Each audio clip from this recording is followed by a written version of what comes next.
Sebelum Anda menonton dan mendengarkan cerita misteri, jangan lupa tekan tombol subscribe. Cerita ini mengisahkan tentang angkot hantu. Cerita ini dialami oleh Putri, 21 tahun, pada tanggal 1 Maret tahun 2016. Dia adalah seorang SPG di sebuah mall ternama di kota Semarang. Saat itu adalah hari pertama Putri bekerja sebagai SPG di sebuah mall ternama di kota Semarang. Seperti SPG pada umumnya, ia selalu berdandan dengan cantik untuk menarik minat pembeli. Setiap hari Putri pergi bekerja dengan jadwal 2 shift. Pada shift pagi Putri berangkat kerja jam setengah 8 karena jam kerja mulai jam 8 pagi kemudian ia pulang jam 4 sore. Sedangkan pada saat jatah masuk shift siang Putri masuk kerja jam 1 siang, kemudian pulang kerja jam 9 malam. Hari-hari berlalu ia lalui dan ia jalani pekerjaannya sebagai SPG. Pada suatu malam dan itu terjadi di saat malam Jumat Kliwon, kebetulan Putri mendapat jatah kerja shift siang.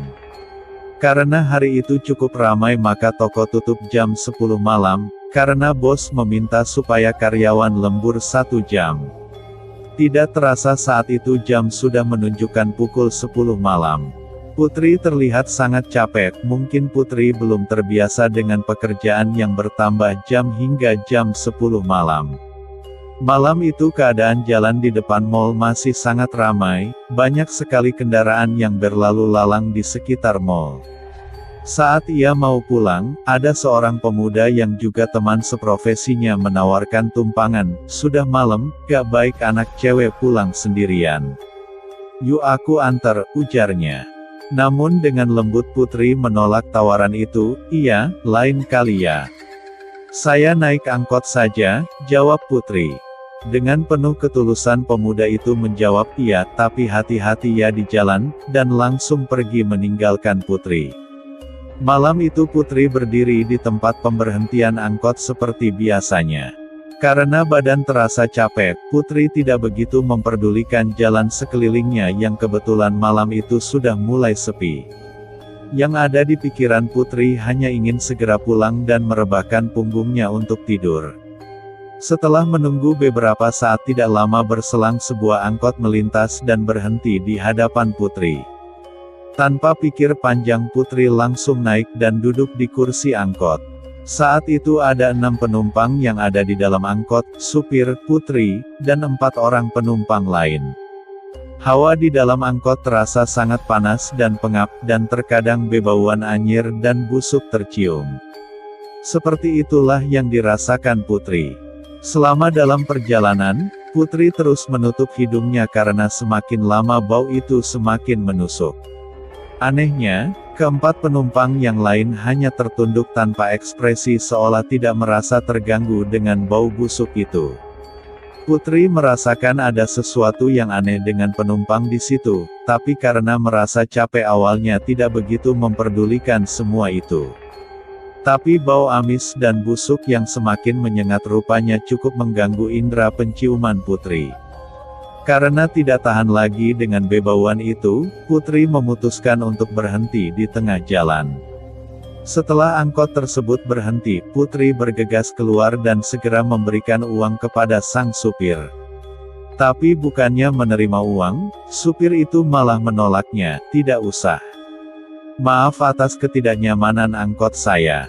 Angkot saya memang sudah bau sejak kecelakaan minggu lalu," ucap sang sopir sembari dengan perlahan menoleh ke arah Putri. Dan astaga, betapa terkejutnya Putri ketika melihat wajah si sopir angkot itu ternyata hancur sebagian. Dan ketika angkot itu perlahan-lahan melaju meninggalkan Putri, juga nampak keempat orang penumpang tadi tubuhnya penuh darah dan terlihat sangat menakutkan. Putri mencoba berteriak, namun seolah ada tangan yang membekap mulutnya. Ketika angkot berhantu itu sudah menghilang, barulah Putri bisa berteriak dengan kencang, sehingga warga di sekitar berdatangan menghampirinya. Putri tidak bisa berbicara banyak karena syok dengan kejadian yang ia alami barusan. Kemudian warga, segera mengajaknya ke rumah seseorang yang ada di sekitar itu. Putri diberi minum air putih hangat supaya lebih rilaks, baru setelah beberapa menit kemudian ditanya oleh warga tentang apa yang terjadi dengan Putri. Putri kemudian menceritakan kejadian yang barusan dia alaminya. Setelah warga mendengar cerita Putri, kemudian ada salah satu warga yang berbicara, bahwa memang benar pernah ada kejadian kecelakaan angkot pada minggu lalu, dan angkot itu jurusan yang Putri naiki tadi. Setelah setengah jam kemudian salah seorang warga kemudian mengantar Putri pulang ke rumahnya, yang mana rumah Putri masih berjarak sekitar 3 km dari situ. Setelah sesampainya di rumah Putri pun segera merebahkan diri dan tertidur. Keesokan harinya Putri segera pamit keluar dari tempat kerjanya. Putri ingin mencari kerja yang tidak pulang malam hari. Putri merasa takut kejadian yang ia alami terulang kembali. Setelah mencari pekerjaan sana-sini, akhirnya Putri mendapat pekerjaan baru di sebuah instansi perusahaan dengan bagian sekretaris. Kini di tempat kerja barunya Putri hanya bekerja mulai 8 dan pulang kerja jam 4 sore. Sekian cerita angkot hantu. Bagaimana menurut Anda? Silahkan berkomentar di bawah.